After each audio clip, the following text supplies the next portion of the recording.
Бақыттың кілті жанұя. Алғы сөз. Жанұя жанды жаратылыстардың ішіндегі тек қана адамға тән болған ерекше құнды құрылым. Адамды басқа жандылардан бөліп тұрған маңызды ерекшелік. Жанұя қоғамның негізі, іргетасы болып табылады. Әрбір ғимарат іргетастардың үстіне қаланады.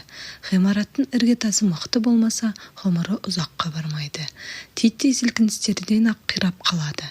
19 ғасырда индустрияның жаңаруымен бірге бірнеше елдерде, әсіресе батыс елдерінде капиталист басшылардың әйелі экономикалық тұрғыда қолдана бастауымен бұл іргетастар орнынан айнып, жанұялар үлкен сілкіністі бастан өткізді. Мұнымен байланысты қоғамдар да сілкініс зардабын тартты. Бақытсыздық, рухани аштық, шырқау шегіне жетті. Бұл сілкіністің ұшқыны біздің елде де әлсін-әлсін көрінуімен қатар, күн өткен сайын әсері күшейіп келеді. Батыс елдеріне жету жарысы жүруде. Сол себепті жанұя ішіндегі келіспеушіліктер, түсініспеушіліктер, ажырасу қарқынды жылдамдықпен көбейе түсуде. Бүкіл бұл қасіреттердің себебі жанұя ғимаратында тірек тастарының қызметін атқаратын ана, әке және балалардың орындарынан ауытқуы, өз орындарында болмауы. Өйткені ғимаратта қаланатын әрбір тас кірпіштің орны бөлек, ерекше болады. Жанұяда қоғамда қайтадан тыныштық орнауы, бұл тірек тастардың өз орындарына орнатылуы және табиғи қызметтерінің қалпына келуімен мүмкін болады. Біз бұл еңбегімізде жанұя ішінде адамдардың өзіндік рөлдерін және жанұяның қоғамдағы орнын көрсетуге тырыстық. Онда да өз ойымызды емес, қаншама ғасырлар бойы қалыптасқан орныққан әдет-ғұрыптарымызды және хақ дініміз исламның әмірі мен тыйымдарын негізге алдық. Сондықтан келтірілген мәліметтер үйреншікті, өзімізге қайшы болып көрінсе де, нәпсімізге ауыр тисе де, заманымызға жараспайды деместен қолымыздан келгенше орындай алмағандарымыз үшін хақ тағаладан кешірім сұрап тілеуіміз керек. Бәріміз де алған жиһазымызды қолданбастан бұрын оны жасап шығарған инженерлердің дайындаған қолдану нұсқаулығын оқимыз.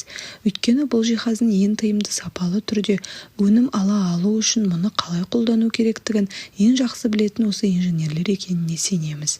Сол секілді адамды және жанұя құрылымын жаратқан Алла тағала да олардың ең жақсы түрде өмір сүруі үшін, жанұяның бақытқа бөленуі үшін әрбір жанұя мүшесінің рөлдері қандай болу керектігін өте жақсы біледі. Ал дінге жат мәліметтер сынақтан өткізуге, қателесуге келіп тірелетін жарым-жамау нәтижелердің жиынынан құралады. Мұндай мәліметтер адамдарды қоғамдық қателіктерге түсіруі мүмкін. Бүгін пайдалы сияқты болып көрінген қаншама істердің ертеңгі күні қаншалықты зияны екені анықталып жатқанын көп көріп жүрміз. Барлық мәселедегі секілді жанұялық өмірде де қалай әрекет ету керектігін және жанұядағы рөлдеріміз қандай болу керектігін ислам ғылымдарының құнды кітаптарынан үйреніп, соған сәйкес өмір сүруге тырысуымыз керек.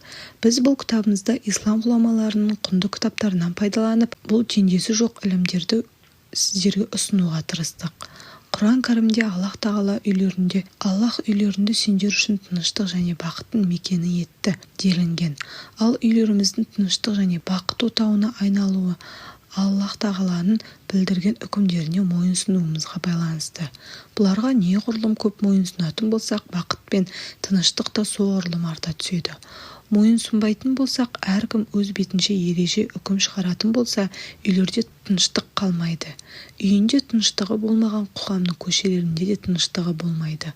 Ол қоғам қашан қай жерде жарылатыны белгісіз қозғалыстағы минаға айналады. Мұның зардабын бүкіл адамзат тартады. Хақ тағала бәріміздің үйімізді, отбасымызды бақытты етсін. Әмин.